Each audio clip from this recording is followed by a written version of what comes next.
Hi friends, இன்றைக்கி ஒரு குட்டி மினி விலாக் தான். ஸோ ஃப்ரெண்டோட பர்த்டே.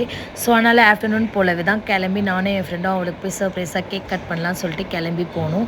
ஸோ போகிற வேலையை கேக் ஆர்டர் பண்ணி வாங்கிட்டு போயிடலாம் அப்படின்னு சொல்லிட்டு பிளான் பண்ணி கேக் ஆர்டர் பண்ணி வாங்கிட்டோம். ஸோ கேக் வாங்குகிற பிளேஸில் வந்து என்னோடய பிரதரை பார்த்தோம். ஸோ வேறு யாரும் இல்லைங்க, ஒரு கதை சொல்லவா அப்படின்னு சொல்லிட்டு யூடியூப் சேனல் வச்சுருக்காங்க. நீங்களும் மறக்காமல் போயிட்டு அந்த சேனலுக்கு சப்ஸ்கிரைப் பண்ணிக்கோங்க. யூடியூப்பில் கீழே டிஸ்கிரிப்ஷனில் இன்ஸ்டா ஐடி கொடுக்குற ஃபாலோ பண்ணிக்கோங்க. ஸோ அவரை மீட் பண்ணதில் எனக்கு ரொம்பவே ஹாப்பி. ரொம்ப ஒரு சப்போர்ட்டிங் பர்சன், மோட்டிவேஷனாக பேசுகிறதா இருக்கட்டும், எல்லாமே சூப்பர் பிரதர். அவரை மீட் பண்ணதில் எனக்கு ரொம்பவே ஹாப்பி.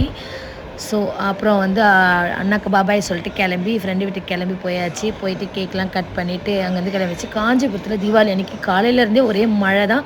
உங்கள் ஊர்லேயும் தீபாவளி அன்றைக்கி மழையா அப்படின்றத கமெண்ட்டில் மறக்காமல் சொல்லுங்கள். நீங்கள் எந்த ஊர்னுன்னு சொல்லுங்கள். ஸோ இப்படி தான் போச்சு தீபாவளி. ஸோ மழையாகவே இருந்தனால வேறு எங்கேயுமே போகலை. இப்படி தான் ஃபினிஷ் ஆச்சு. தீபாவளினா எங்களுக்கு எதுவும் கிடையாது. எப்போவுமே ஃப்ரெண்ட்ஸ் வீட்டுக்கு போவோம், அவங்க கூட என்ஜாய் பண்ணுறது அந்த மாதிரி தான். ஸோ ஜாலியாக தான் இருந்தது இந்த டேவும். ஹாய் ஃப்ரெண்ட்ஸ், எல்லாருக்கும் ஹாப்பி தீபாவளி. இந்த தீபாவளியை உங்கள் ஃபேமிலியோட சேஃபாகவும் ஜாலியாகவும் என்ஜாய் பண்ணுங்கள். மறக்காம மூவி லைக் ஃபாலோ பண்ணிக்கிறேன். பாய்.